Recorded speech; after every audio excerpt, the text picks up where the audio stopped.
kur shfaqen shqetësime kjo? Sidomos kur shfaqen shqetësime. Pra, pak mjalt, shumë pak, një lugë kafe dhe një lugë çaj, që të mos më ngopet truri të marri këtë glukozë, fruktozë nga mjalti, ndonjë mikroelement që ka ndonjë enzim dhe kaq. Jo, ne do ta lëmë të uritur, ta bëjmë që ky të kërkojë tashin lëndët ushqyese. Doktor, cila është me stojnë zash, doza e sulmit, e trajtimit, kur ka vërtet probleme serioze të ankthit dhe të stresit, me bim medicinale? Po, atëre, falë përvojës tonë, unë do të thoshja që, shikoj, njeriu e ka plotësisht të mundur trajtimin e kësaj gjendje fiziologjike dhe psikologjike të një njeriu të smur. Kuptohet, nuk do të trajtohet si smundje, nuk është smundje, është një gjendje e momentit që me kalimin e kohës kjo mund të kurohet.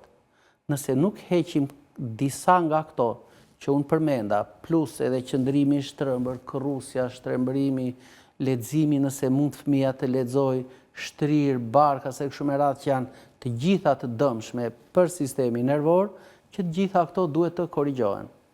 Ai gjumi asnjëherë nuk duhet kaloj ky lloj fëmie ose i rrituri pas orës 11. Ai patjetër duhet të jetë në gjumë.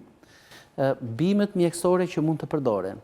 Ka bim që me vërtet po t'i pim si çajra ose t'i marrim frutat e tyre që mund t'i konsumojmë, të na nxisin dhe të na përmirësojnë qarkullimin e gjakut në tru. Një përmirësim i mirë i qarkullimit të gjakut do të mundësojë që truri të oksigenohet mirë, po plus merr edhe fitokimikate që japin këtij qëndrueshmëri. Si thua, do t'i përdori trupi këto mikroelement që merr, të ketë atë energjinë e tij dhe ta kanalizojë këtë, jo ta djegi kot energjinë kështu duke u stresuar, duke ecur pas ndonjë paniku qoftë edhe të kot. Atëre, kush mund të jenë? Për shembull, është ginkgo biloba. Unë përmenda borzilokun dhe rozmarinën, janë të mrekullueshme si qetësuese nervor dhe nxitës të veprimtarisë së trurit. Por nuk do t'i japim borzilokun dhe rozmarinën në darkë, se e lëm pa gjumë njeriu.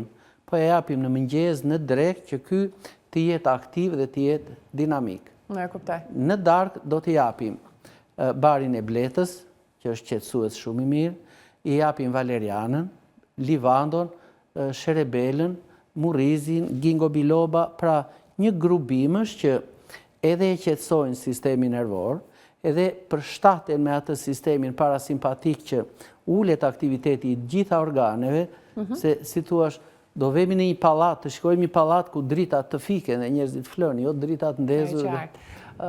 Doktor, cili ka qenë një rast që kujtoni që ka qenë realisht i vështirë, por që është kuruar në fund dhe sa kohë është dashur? Nëse mund të ma sillni si shembull mosha dhe koha që është dashur për ta trajtuar. Po, me zonjën Andronikin e kemi realizuar një emision tek News 24 në Korçë. E përshëndesim Nikin. Dy vëllezër, sa mbushi i pari 18 vjeç, ai përfundoi në psiqiatri. Sa i mbushi vllai i dytë përsëri po kaq, u shtruan aty, mund të ishin shtruar 4-5 herë. I mora përsipër që ti trajtoja. Njëri sot punon elektricist, pra shiko, nga një gjendje depresive, nga i smur mendor me të vërtet, sot punon mrekullisht mirë. Dhe sa kohë ju desh i gjithë trajtimi që të kalonte në gjendje normale? Afërsisht, ndoshta një vit. Një vit ose një vit e gjysmë. Trajtim intensiv? Trajtim intensiv, sidomos ushqyesit e sistemit nervor. Balancimi i aktiviteteve ditore me ushqime, plus edhe trajtimin farmaceutik të mjekut, por duke e çuar atë pak nga pak drejt shuarjes së saj dhe duke mbajtur vetëm një pak sa për një pikë ekuilibri, si thua. Cili sport bën më mirë në këto raste? Vrapi, atletika, noti janë të mrekullueshme. Janë antistres. Po, janë antistres. Por njëkohësisht do të theksoja edhe këtë gjë. Në qoftë se një njeri punon për shembull para një kompjuteri ose televizori, ky ngarkohet, sepse televizori e ka deri në 300 luksa të ndriçimin, kompjuteri e ka më shumë, telefoni mund të shkojë deri në 1000 ose edhe 2000.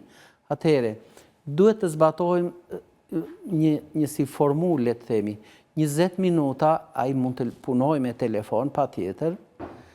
20 sekonda, 30 sekonda, le të rritë të shlodhet, por të shohi në natyrë. Të bëj një pauzë tjetër dhe përsëri mund të punoj përsëri. E kuptoj. Në këtë mënyrë, fluksi i telefonit nuk është me të vërtet aq i dëmshëm sa ata njerëz të cilët e mbajnë qoftë edhe afër syrit dhe mbajnë për një kohë shumë të gjatë këtë. Pra, një jetë dinamike, një jetë e mbushur me pajisje elektronike e kështu, të cilat e rëndojnë sistemin nervor, pa tjetër që do na pasqyroj diçka tek prishja e këtyre ekuilibrave. E kuptoj.